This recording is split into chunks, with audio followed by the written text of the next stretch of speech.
Di video kali ini kita akan membahas mengenai angle foto dalam weddingan versi aku.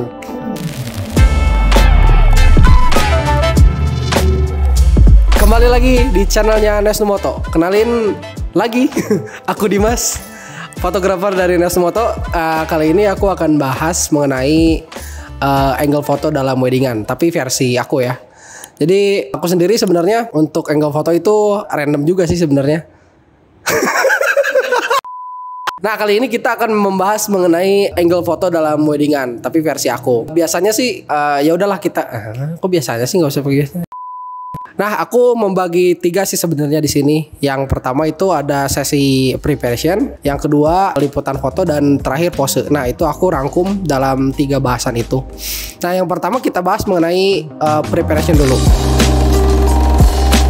Nah,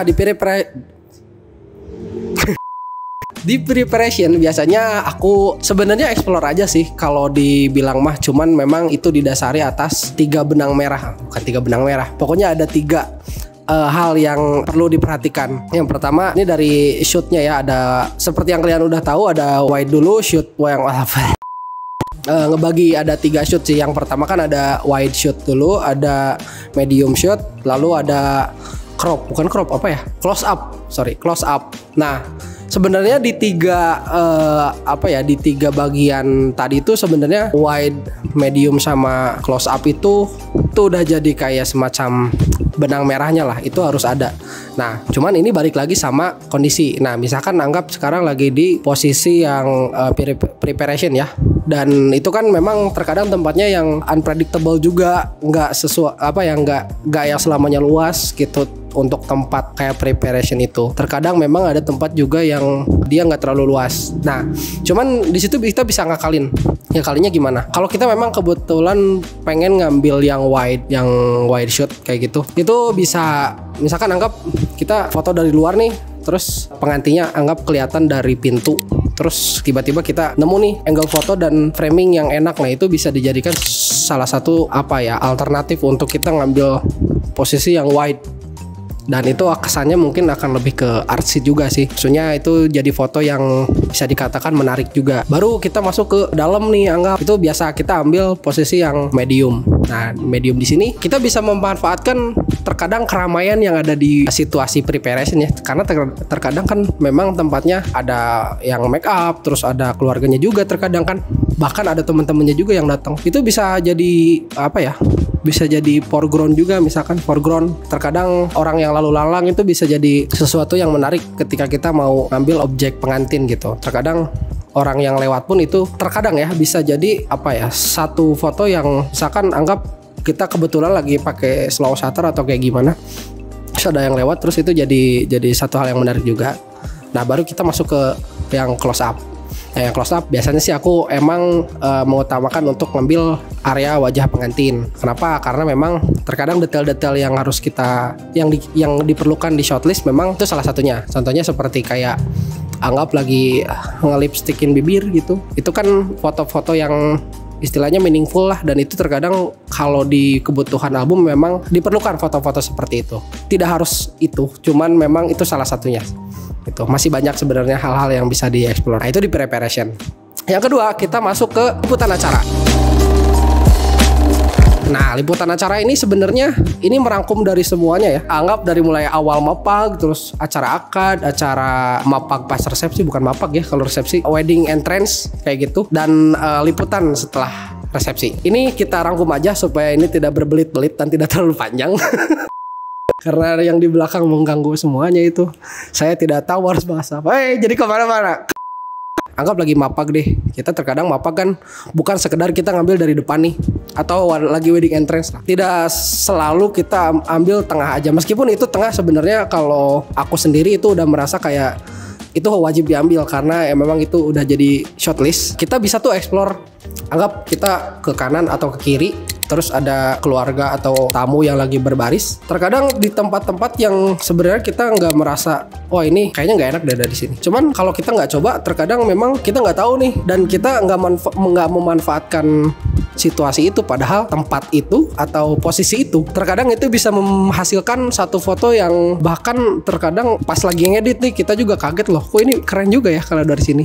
Nah, hal-hal seperti itu karena memang pada akhirnya kita dituntut untuk bisa explore gitu, yang nantinya justru itu akan menciptakan satu nuansa foto yang sebenarnya di luar dari shortlist gitu loh. Banyak terjadi dan bahkan sering menciptakan foto-foto yang unik kalau kita explore. Nah, makanya aku garis bawahi di sini sering-sering lah explore.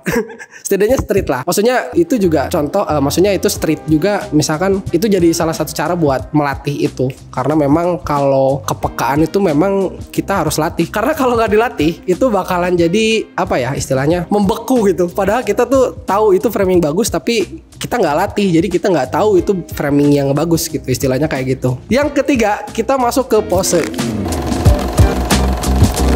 Kalau di wedding, pose sebenarnya posisinya sama kayak tadi. Kita shortlist harus apa ya istilahnya harus dipenuhi. Tapi pada akhirnya nanti kita akan explore juga. Explore-nya kurang lebih sama. Ada wide, ada medium, dan ada close up. Dan itu sebenarnya balik lagi sama gimana sih fotografer ngambilnya atau gimana sih si anggap videografer ngambilnya. Karena memang itu balik lagi ke kreativitas kalian. Cuman kalau yang aku rasa itu perlu dilatih itu sebenarnya lebih ke referensi pose. Itu juga sebenarnya mempengaruhi karena terkadang kita lupa, mungkin ya karena kita anggap si A itu udah sering wedding dan mungkin anggap dia nggak pernah cari-cari lagi referensi.